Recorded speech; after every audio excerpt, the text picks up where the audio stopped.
Perkenalkan, kami dari kelompok 4. Di sini kami akan melakukan wawancara guna memenuhi tugas perkuliahan kami dengan mata kuliah perspektif global.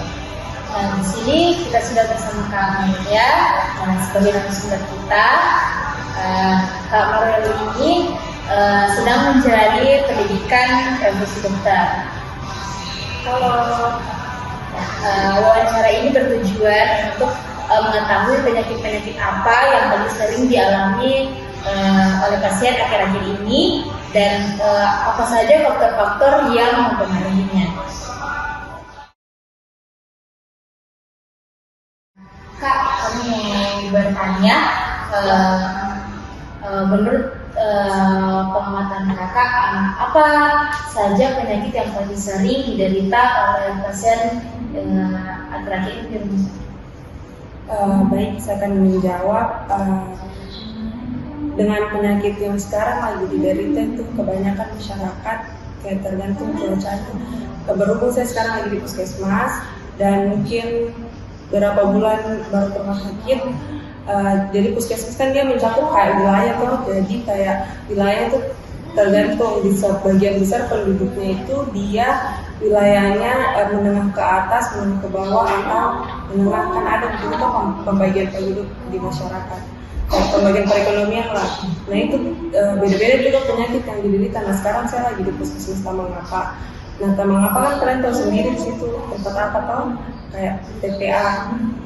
Otomatis kayak di sana itu penyakit yang paling sering diderita sama masyarakat itu kayak diare, infeksi paru-paru, terus biasa juga gastritis. Tapi kan kalau gastritis itu kayak orangnya bilang kayak dispepsia itu, nah itu dia kan penyakit umum bisa dari kalangan menengah ke atas dan menengah ke bawah itu kalau disebut. Nah yang kebanyakan sih sekarang infeksi paru-paru sama diare yang di tempat saya tugas sekarang. Menurut kakak itu apa yang menjadi penyebab utama penyebab utama meningkatnya penyakit tersebut yaitu yang saya bilang tadi tergantung wilayahnya. Nah mereka kan di sana sebagian besar banyak mobil sampah lewat, mobil-mobil truk, otomatis kayak makanan di sana kurang higienis, jadi kan biasa menyebabkan orang diare.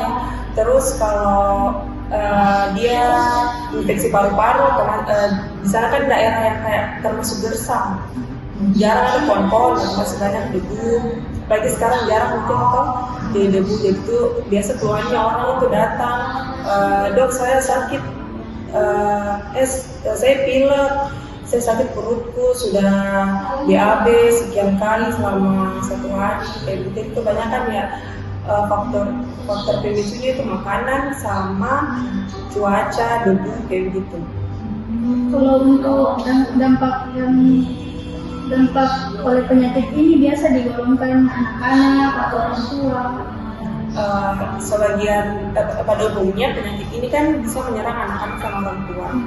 Tidak, yang paling sering itu anak-anak pastinya. Karena anak-anak yang pertama itu resikonya dia jajan sembarang kalau sekolahnya tuh. Dan saya lihat kebetulan itu tempat puskesmas itu dia di depannya SD. Nah penjualnya itu bukan di dalam SD, dia penjualnya itu di pinggir jalan. Jadi mungkin pemerintah bisa kayak tertibkan lagi kalau misalnya jajan-jajannya anak SD itu bisa bikin kantin di dalam sekolah saja, jangan di luar, karena kayak begitu kan penjual bakso bakar kan otomatis dijajakan kan.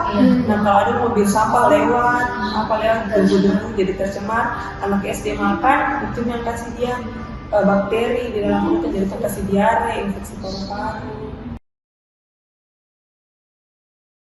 Sejak kapan peningkatan penyakit ini mulai terlihat di tempat kerja?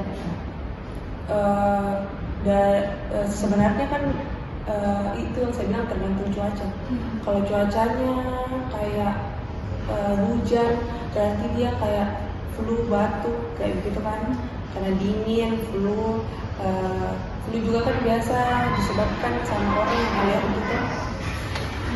Terus dari saya sudah 3 minggu di puskesmas Tamangapa itu pasti ada orang yang setiap hari pasti ada kasus infeksi paru-paru dan diare, Kasus yang sama. kasus yang sama.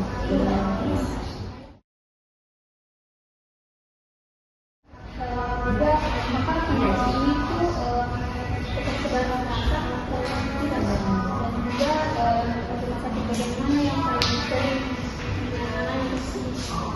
Kalau dengan tersebarnya itu, dia tersebarnya cukup merata. Kayak orang-orang rata-rata pergi ke puskesmas. Kebetulan kan saya puskesmas kayak pindah-pindah tiap 3 minggu saya pindah puskesmas. Nanti bulan depan saya ke rumah sakit. Dan kebetulan setiap saya pindah puskesmas pasti banyak kasus tersebut. Untuk itu rumah sakit bagian mana yang paling sering? Yang sebelum kita turun kan pindah-pindah lagi Pak.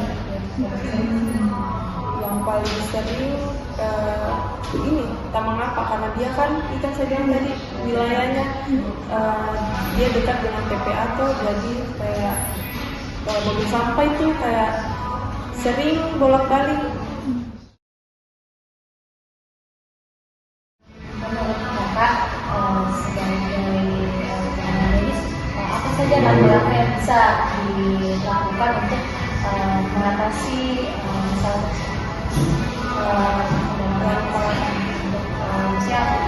misalnya kita yang belum sebagai untuk mencegah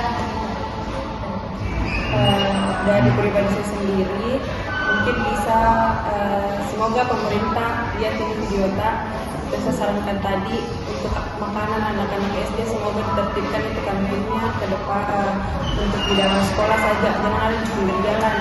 Dan risiko tempat jajan di pinggir jalan juga kan banyak kendaraan lalu lalang.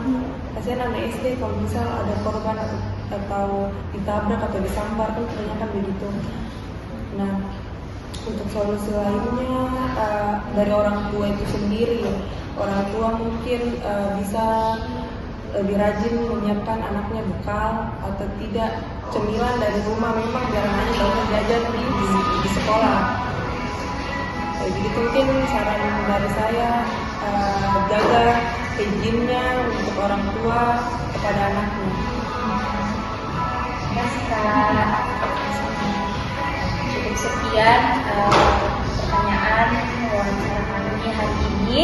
Terima kasih kepada Kak Noel sudah bersedia menjadi narasumber kita pada hari ini, dan mohon maaf bila ada salah kata.